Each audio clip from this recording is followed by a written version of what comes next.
Welcome, everybody, to another episode of My Thoughts. I'm Cole Cash, professional wrestler, professional do it all. Like, I'm a rabid Bears fan. I've been for years. Anybody that knows me knows that. But also, um, spent many years in the ring, and I have plenty of stories about that. Still actively competing, not on a every week level, but actively competing. Still one of the best in the world. And today we're here to talk about the Chicago Bears and my thoughts. People have asked me, they said, what are your thoughts? What do you think, Caleb Williams? What do you think of maybe them trading back, taking the Hall? Well, I always said take the Hall is the smartest choice because it worked out so well last time.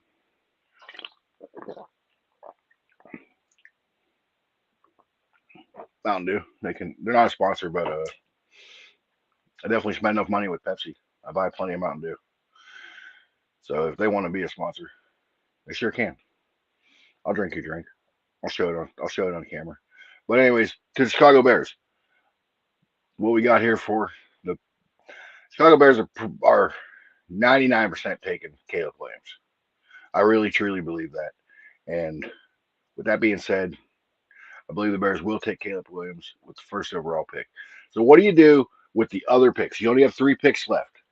But if you look at it, your second round pick this year is Montez Sweat. You're not getting a Montez Sweat in this draft. Not even at one.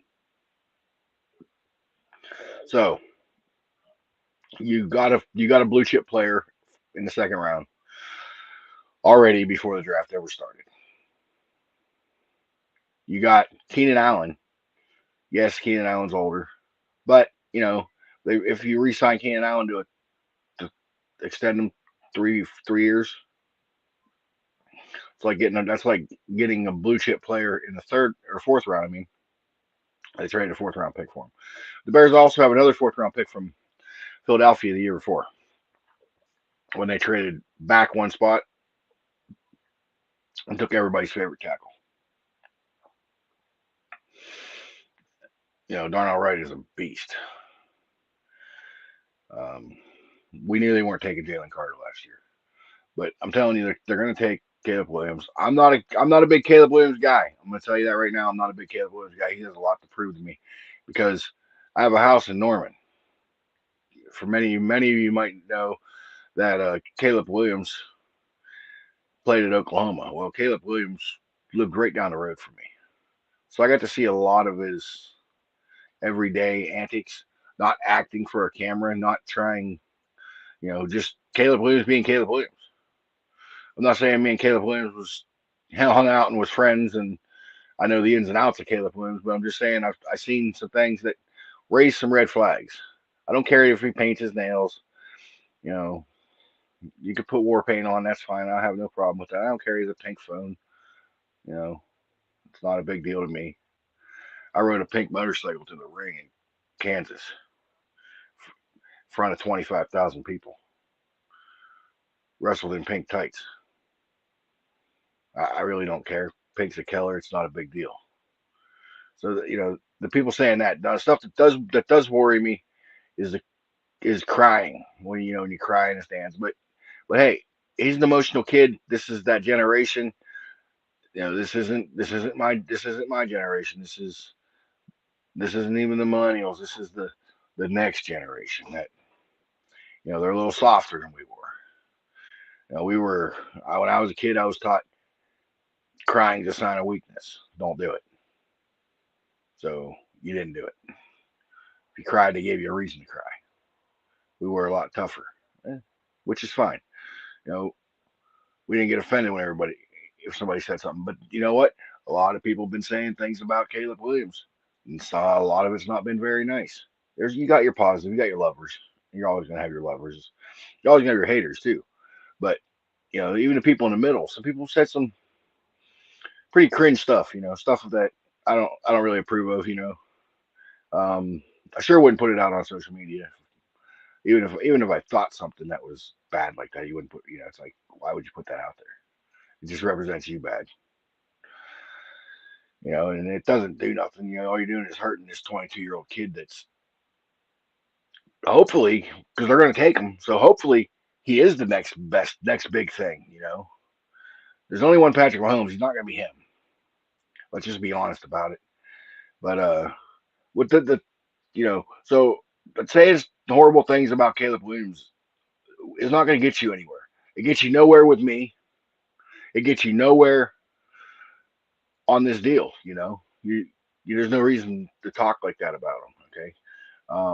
What worries me is Caleb Williams struggles against top contending talent, and when you play in the NFL, every week is top contending talent. Okay. The worst guy in the NFL is still probably an All American on any team in college football.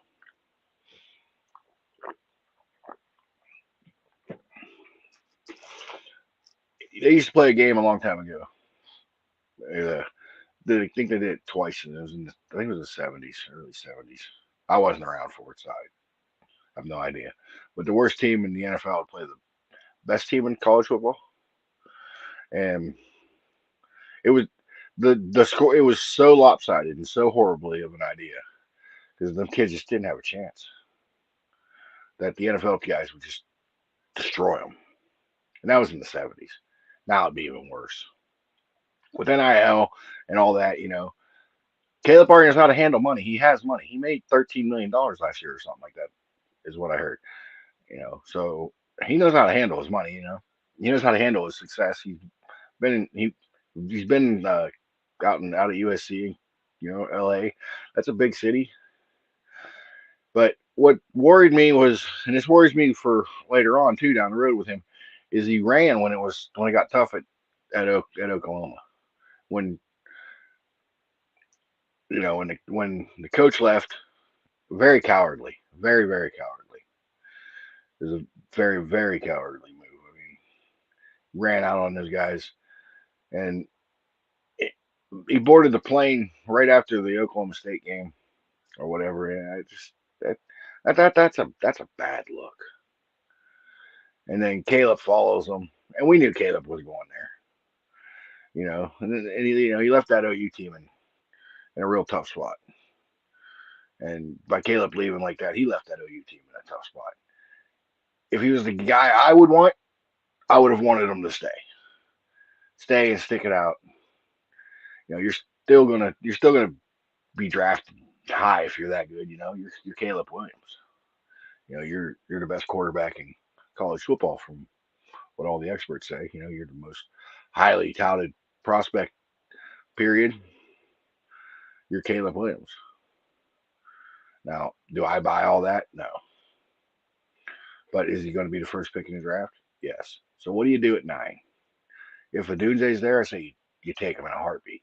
Don't even think about it. If Joe Alt's there at 9 and Odunze's there, well, that's the only time you're going to question if you're not taking Odunze. Because Rome is a beast. He's a 73% contested catch rating. That's pretty badass. What was it? I think Jalen Waddle had 100, and Jamar Chase, was it Jamar Chase? No, it was Justin Jefferson had like an 80, and both those guys are studs, just studs. So Odunze is going to be a stud. And then Brian Thomas Jr. was right there behind him. He's going to be a stud. He'll definitely be a stud. If you trade back a few picks, say you trade back to like 13, 16, somewhere like that, because say Odunze's not there, Joe Alt goes to the Chargers. Somebody comes up and grabs a Dunze. Then you're looking at going with, so what do you? So what's left there? You're not going to reach and take Brian Thomas. If you did, I wouldn't be upset, but I would rather see him trade back. Trade back with Seattle. It's 16. I think Seattle's 16. Say you go back to 16 and pick up another day 2 pick. Maybe a day 2 pick, and I don't know, day three pick next year or day three pick this year. That would give you they give you what six picks. Well, at 16, you're probably going to be able to take JPJ. You also would have Brian Thomas Jr. is probably there because you've already missed on the big three wide receivers because they were already taken.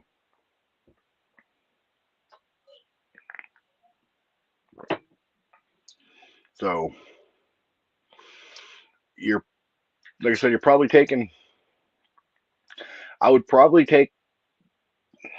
I got a rookie quarterback. I don't think I would want to take. I think I would take Brian Thomas Jr. there, but JPJ would be very hard to pass up at 16. But I think if you traded back, let's say you traded back and you got a second round pick out of Seattle, which is going to be like pick 50 something. I got this one annoying ass flying around. That's what happens when you're out here on the old land here. But anyways, yeah, I think you take JPJ at 16. But you could take Brian Thomas Jr. right there because if you got that second round pick, you could always grab a center in the second round. Someone like a Frazier, that kid Zach Frazier, he's a beast. So say you take Brian Thomas Jr. with number 16. Okay, and then you scoot back and you take JP. You take Zach Frazier with that second round pick. That's one scenario. Here's the other one. Here's the other way. Let's flip it. Let's say you take JPJ with at 16. So you got Caleb and JPJ, and then you take maybe Keenan Coleman. Is he there? Is he there? If he is, I would take Keenan Coleman. So I mean, that's you're gonna have to kind of play your board and see how things are falling. But there's a big run on receivers. I'd probably take Brian Thomas Jr. and then hope to get Frazier in the second round because I think he'll be there if And then you salted up that offense. You still have that fourth round pick, and so maybe that's where you get you like a the tackle from Ohio State, Michael Hall Jr. You know, maybe get a Michael Hall Jr. there. But if it was me, I would trade back up in to the third round, and I would take another receiver. Yeah, I know. You already have you already have your two studs, and then you just pick this. Then you just pick Brian Thomas Jr., who's going to be a stud also. So now you have three horses there. You know, but listen to me. You got DJ Moore, Keenan Allen in the slot. You stick Brian Thomas Jr. on the other outside spot when you're running three wides, which you run a lot of three wides. And now you got some studs. But I would trade back up and take another receiver. And the receiver I would take in the third round, if he's there, would be Braden Rice. That's genetics, baby. You're not getting away from that. That's genetics. And you know what? If he's a third round pick, and if it doesn't work out, whatever. You didn't lose that much. You can still take Michael Hall in the fourth round, and what do you got to lose? What's left to lose? So you take Michael Hall take Michael Hall in the third round. I keep saying it's the fourth round. Take Michael Hall in the third round with that 75th pick, and you got two third round. You have two third round picks at that point. You took Michael Hall at 75. You took Braden Rice somewhere around 70 to 80. He's probably going to be some PB there round pick 80. So you trade for pick 80 with I believe it's the Cincinnati Bengals at pick 80. I'm trying to remember all the picks. I'm not going off a script. There's nothing here. This is just me talking, freelancing this. So If I get some stuff wrong on my numbers, be sure to correct me. But understand what's going on here. I'm freelancing, so with that being said, that's what I would do. And then with that 100, was it 122, that final pick that we got, that's your fourth round pick. And it's that final pick. I think there maybe you take a stab at a late power rusher, or you grab a guard, or you grab a tackle. There's going to be guys there. You just kind of grab, and I would probably grab a tackle, hoping I can make him my swing tackle. You know, maybe you get lucky and get another Braxton Jones. There's going to be kids there, and that's basically what I would do if I'm the Bears, and that would be my draft, and I would be happy with that. Is Chicago a 10-win team next year? I don't think so. I don't think they're a 10-win team. I mean, I'll know. I'll give you more after the draft, but right now I don't believe they're a 10-win team. I don't believe they're any more than 7 to 9 wins, and if they start off bad, it could be less. So that being said, I don't believe that they're in any door that the Bears are in any spot to amaze people, pull something incredible off. They're just not going to do it. It's not going to happen. You're not going to pick up 10, 12. It's not going to happen. They're not winning the division. They're probably not going to the playoffs. If they do, it'll be a wild card, a road game. You're talking about having a rookie quarterback. Rookie quarterbacks don't do well. I mean, you have the outliers. You had one last year. Probably not having one this year. Um, Pittsburgh robbed Chicago the last 2 years. So whatever I did, I wouldn't trade any. I wouldn't go anywhere near trading with the Steelers. They, they sent us their trash and Claypool, and then they stole Justin Fields, which the Bears were moving him anyways, and Justin said that's where he wanted to go. So I guess okay, but at what point do you put the player over the organization? And here's the only reason I say maybe you listen to the players because his agent has a bunch of clients, and you tell the agent, you say, okay, well, we'll send him where he wants to go, but remember that when one of your guys come up for free agency or something, and we're trying to negotiate a deal, or we're trying to renegotiate a deal on somebody that's here, you know, don't hold us over the barrel so hard. I know you gotta get your guy with what he needs, but at the same time, let help us, help us because we helped you, and that's probably not how it's supposed to work, but that's how business works. So that's the only reason you do that, and you have to trust the agent. But you don't want to piss the agent off because he can deter his clients from coming to you. And so that's what happens. So Justin went to Pittsburgh. That's where he wanted to be. Um, I would I would have I may have done the same thing. I don't know. I'm not in Ryan Poles' shoes. Ryan Poles he's made some really good moves too. It's not all the only two bad things he's done. I hope his first pick's not going to be another one, because if that is, that'll set the franchise back 5, 10 years. I mean, the biggest reason that when Justin Fields got drafted, I was the guy who said I didn't want the Bears to draft Justin Fields. I wasn't a Justin Fields guy. I wasn't a truther or anything like that for him. I'm not an Ohio State guy. Um, I've never seen the Buckeyes produce a quarterback that I thought was worth anything. So with that being said, I personally wouldn't have taken Justin Fields, but since they did, he was in his third year. The Bears have a problem with the quarterback carousel. What they do is they get a coach that's on the hot seat, and I think if Eberflus doesn't have a good year this year, he's probably gone. And maybe Poles too. But Poles normally get the GM normally gets to pick a second coach. But so my point is that that you did the same thing with Trubisky before that.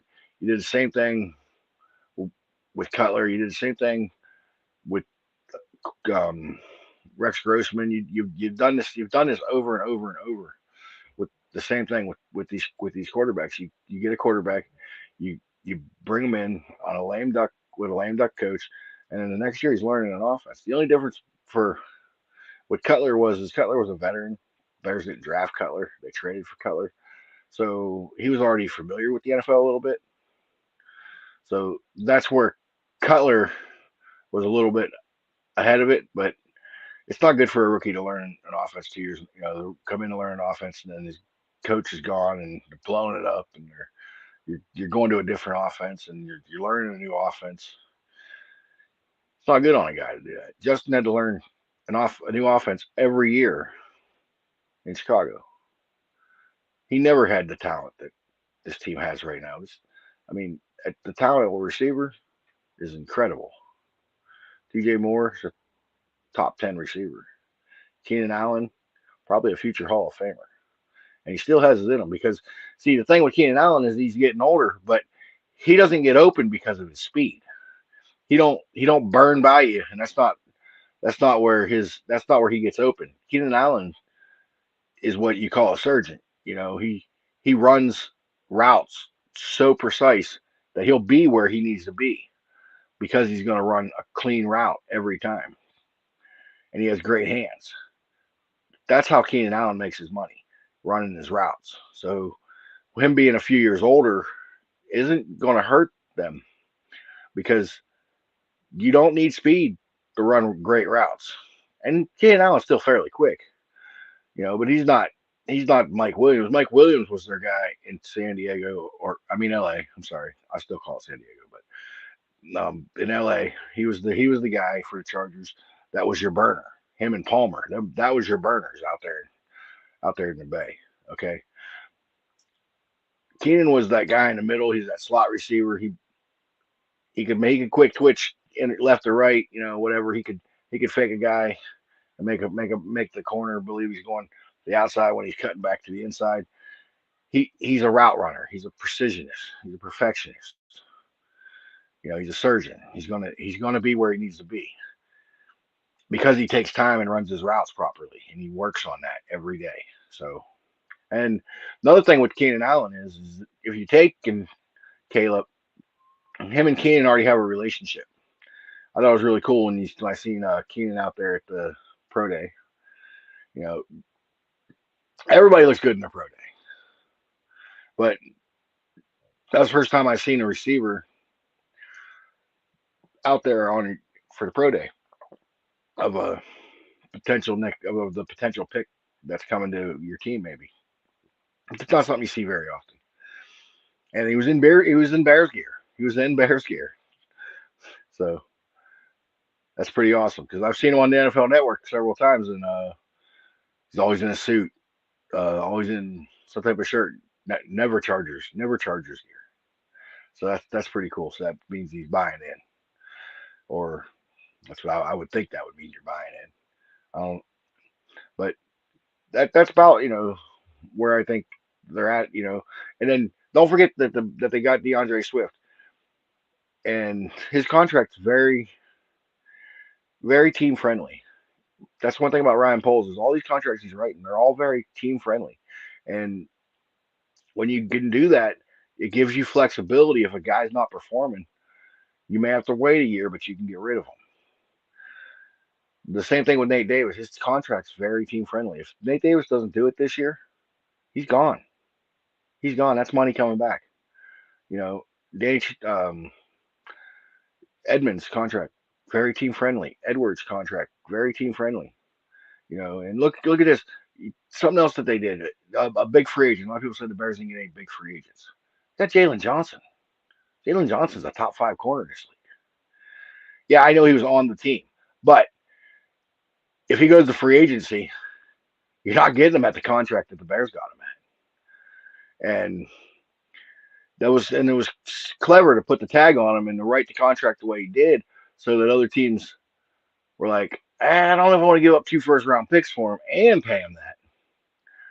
You made it. You made his value of what it would cost to get them. Yeah, so that was a pretty smart move, and it was a good deal picking them up. Whoever, hey, if you're in the chat, say hi. Got any questions or anything? But